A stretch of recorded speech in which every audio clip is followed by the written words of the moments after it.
Carmina Burana. It is an incredible weird piece. Absolutely. Now I should say at the end of the piece, the people on stage, for what we are saying and doing, probably we're going to miss a lot of points in our heaven trip when we die. The piece comes from a series of poems that were found in 1934 in a Bavarian monastery. And that's why the name Carmina Burana means poems from Bavaria. And these poems were written not from famous poets, but from goliards.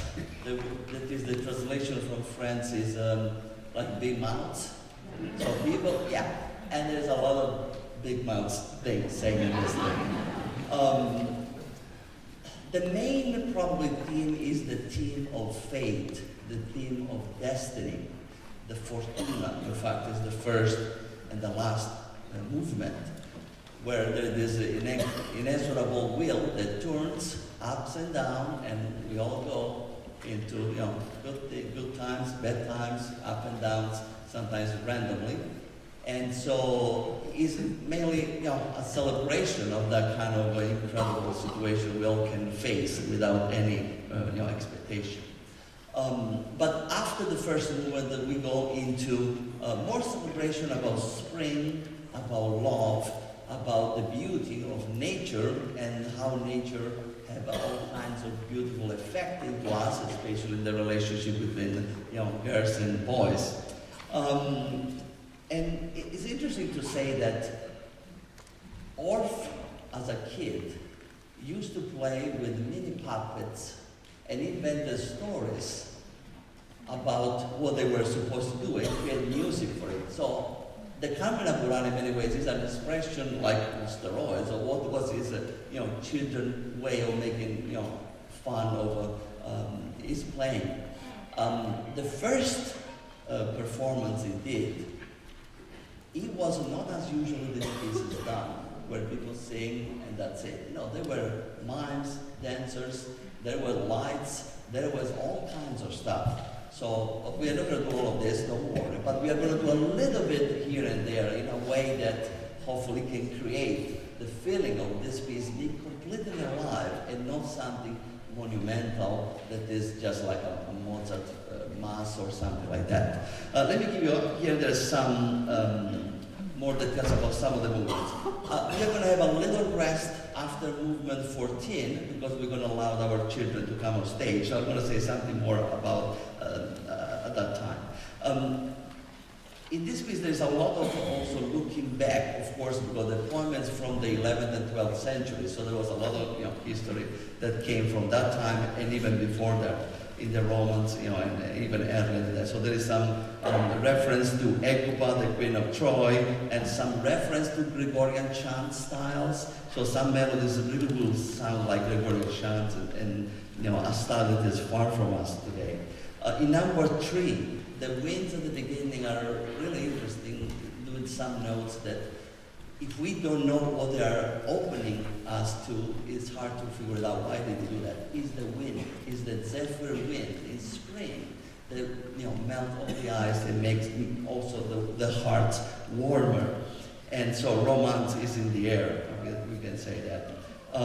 But in number 4, our parents say, but even in spring, if you are no luck, you may be without love, and that's terrible.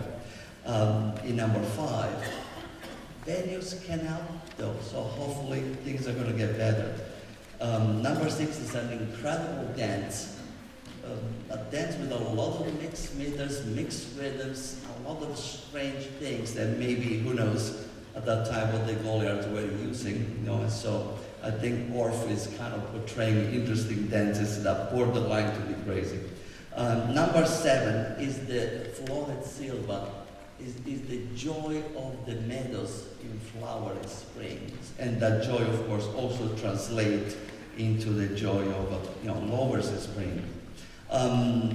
Number 8, the ladies in the choir are talking about going to the makeup artist to just make their face more beautiful and so be a little more attractive to the boys. On that, of course, the boys then will respond in a way that is like boys do, not good. So I pass for that. I know there are much of fantasies. In number 11, we have the start of the second movement of this piece. That is actually, we can call it 3 movements. The second movement doesn't go, there's no one movement that goes to church. So I hope you didn't expect anything like that. The second movement goes in taverna, that is, they go to drink. And number 11 is our solo baritone will talk about he will do anything according to his own rules. He's not going to follow any rules. He's going to do whatever he wants. Dubious morality, but lots of fun for him. In number 12, one of the probably most famous movement of this cantata is the story about a swan who gets cooked. And the choir, of course, answered to this crying of the poor swan. We have a surprise for them, by the way, be ready.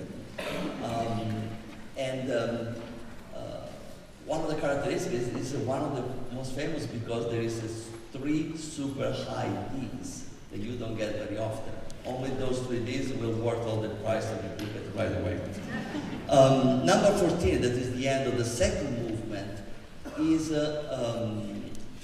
really, if you think people who do rap talks fast, then ask them to try to do number 14. Our choir is going to do super tongue twisting, very fast, talking about the fact that everybody drinks. So the Pope, the King, the good, the bad, the rich. So it's really a triumph of the most inclusive areas about drinking in the world.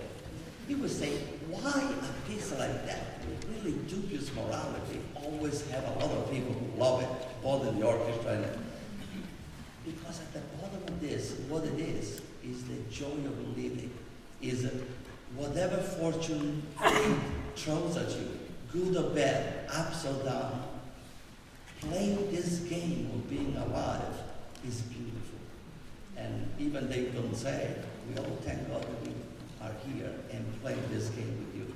So I hope you'd like to play with us, have fun, don't be polite. You want to use your phone, do it. This is not a piece to go to heaven, so have fun with it with us. Thank you very much. Here it is.